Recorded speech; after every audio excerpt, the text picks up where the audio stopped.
Hey guys, it's Rachel, and I'm here to tell you about the loaded circles that I've been enjoying lately. I have 3 examples for you, and then we're going to create one together. So let's get started. All right, first one I have here, this is from the Maggie Holmes Garden Party collection, I believe. And I have a back circle here, and then a rosette, and then this adorable mesh that I've gotten from Dollar Tree, collecting all of the colors apparently. And so what I've done there is kind of popped this up with some foam, created a little banner here along with some words. I believe these words are actually from one of the Simple Stories collection. And then this is from Maggie Holmes, as well as this clip out, I guess you would call it a die cut here, and then here's another die cut. On my loaded circles, I also like to have a little charm that I attach. This one, and all of the ones that I've been making have been said made with love. I got that at Joann, and it came with like 100 of them in there, and I thought it was perfect for whenever you send Happy Mail to someone or a card to somebody that you just want to let them know that you made it yourself. So I've got some Heshi beads on a garment pin, and we've put that on there. The next one is a little bit fancier because we have this pocket here. So this is a loaded circle with a pocket. Kind of the same principle here. We have the back circle that I've die cut, and then a rosette there, and this dark pink mesh, and a pocket circle here where I've just used some really heavy chipboard, card stock, and nice pattern paper on the front. You can stick whatever you want in these little pockets for either swap partners or just people you know will appreciate them. So that's just really fun. This is from the Felicity Jane Kayla collection, which I'm going to be using for another example. And these are from Simple Stories. So I just like to kind of have a nice layer on the front with different kinds of items. I also, on these, like to create a banner, and that's where I put my little charm. They call me crafty. This is from one of the Simple Stories collections as well. So there is that one. This one is probably my favorite, and I've already attached it to a little embellishment pocket that I've made for somebody. This one is loaded with a bunch of different Rosie's Studios die cuts. And that's the collection I used for this. Same principle here. I have the backing circle, the rosette, the mesh, and then the circle pocket, and on there some different die cuts along with the banner and the words.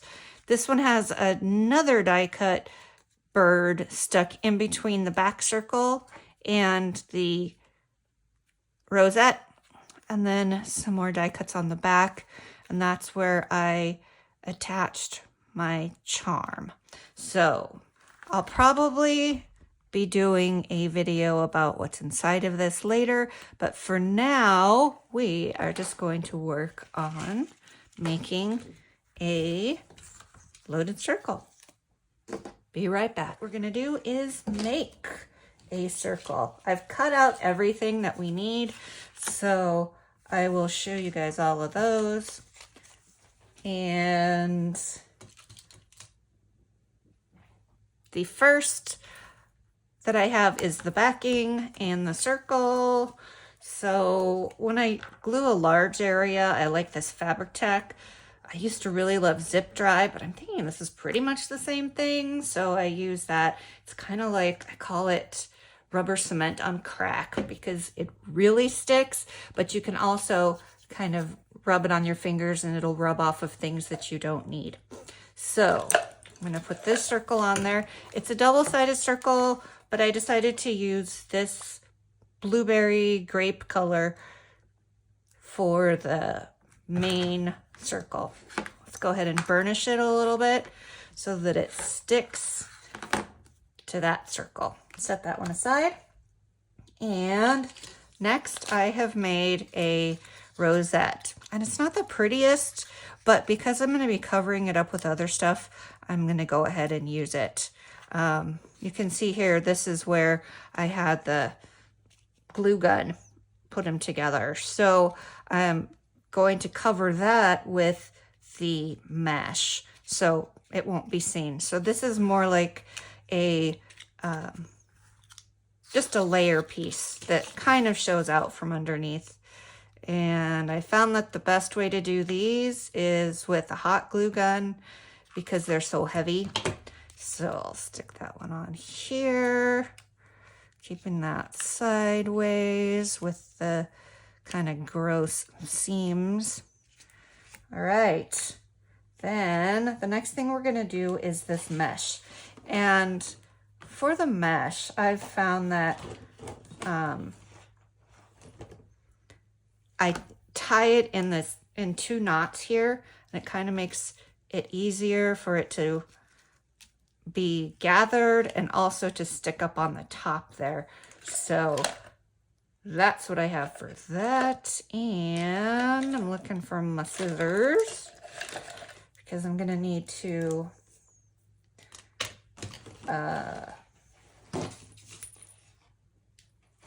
cut that, but I want to find my other scissors. Oh, I found them. I love these scissors because they're non-stick. So pretty much the only thing I use these ones for is to cut adhesives. So first, let's go ahead and glue this on the center and kind of up the sides with the glue gun. So here's this, and I'll just kind of push that down with my fingers so it lays into place. Next, we're gonna bump it up just a little bit so that it's flat when we lay our other circle on it. So usually about 3, this time it looks thinner, so I'm gonna do 4 on each side. Or excuse me, 2 on each side, total of 4.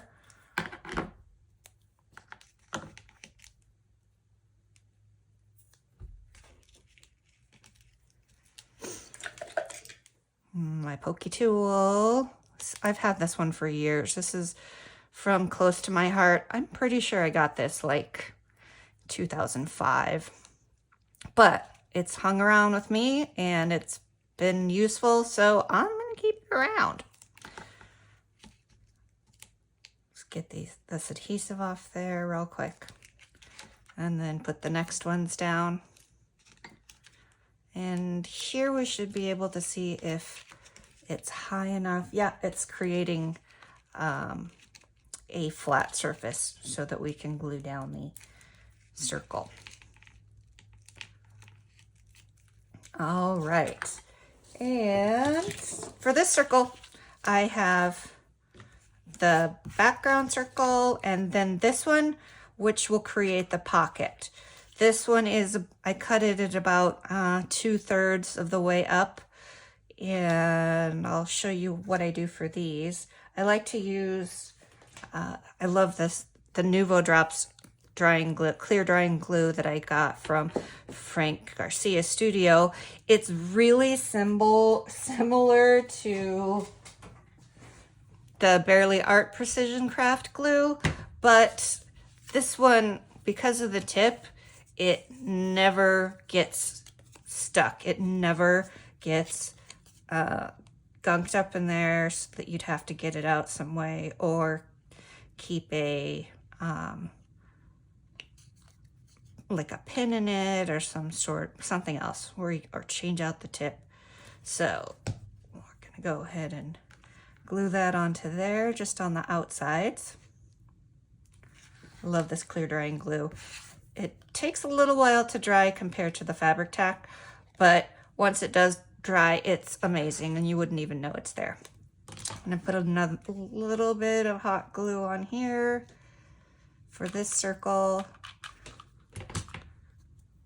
and pop that right on there. Hold it for a little while so it sets. All right, now we get some more fun times with the things that we're gonna be putting in and around these. Kind of have somebody in mind for these. She loves to go RVing in the summer, and so I thought of her when I saw these Felicity Jane chipboard bits, and I knew it would be just perfect for her. So I'm gonna go ahead and refill my glue gun and I'll be right back.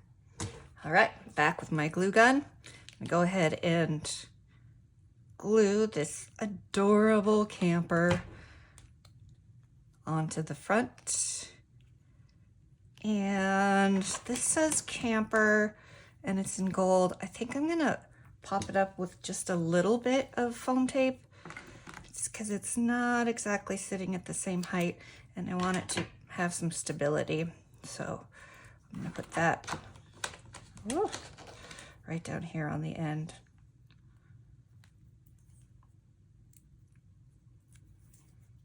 Put some hot glue on this one.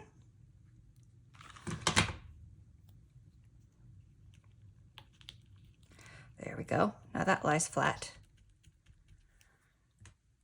So I do have some things that are gonna go into the pocket. They're mostly just, I cut some teeny tiny tags. I have this coupon that was given to me in a swap. And we'll go ahead and just stick these in here so you can see. I'm gonna stick them in not as far down because, like I said, that glue is down there and it's still doing its magic and turning into something that will keep it together. This is an adorable little chipboard piece from Felicity Jane. What I'm using here is the Kayla collection. Unfortunately, Felicity Jane no longer sells their kits. I think they might have a few things left online, but they're not doing it anymore. So I am kind of hoarding what I have. So we'll put Be Kind in there. Next, I have this larger chipboard piece, and I also have the charm that I want to use on this. With these, I like to use the those clothes pins, the kind of garment pins that are like safety pins, but they are not wound around at the base, so this way they can flow freely. And looking at this, I think I want to be able to see this charm. So I might go up like this so that the charm can dangle down, which means kind of eyeballing. We'll put some glue. Stick it on the back, kind of up like this, so that it will hang down when it's done. Now, looking at this, nice glue gun. There are a few things that I think I need to do. The most important thing, oh, how lovely are these scissors? I've decided to collect sewing scissors and embroidery scissors, and I just love these. So I don't need these to be all the way that far off the piece. So I'm usually about an inch. Trim it so it stays into place. Got everything glued down. Get all my tools out of the way. So here is my latest loaded circle, and I'm gonna be putting this onto something, I don't know, probably an embellishment book I might be doing soon. So be on the lookout for that. But anyway, thank you for spending some time with me today, learning about some fun stuff and watching my process. And I hope this helped you out. If you need any help or you have any comments, please leave them in the comment section below. Remember to like and subscribe so that you can keep up with all of the other things I'm doing. And thank you for that, guys, today. This was so much fun.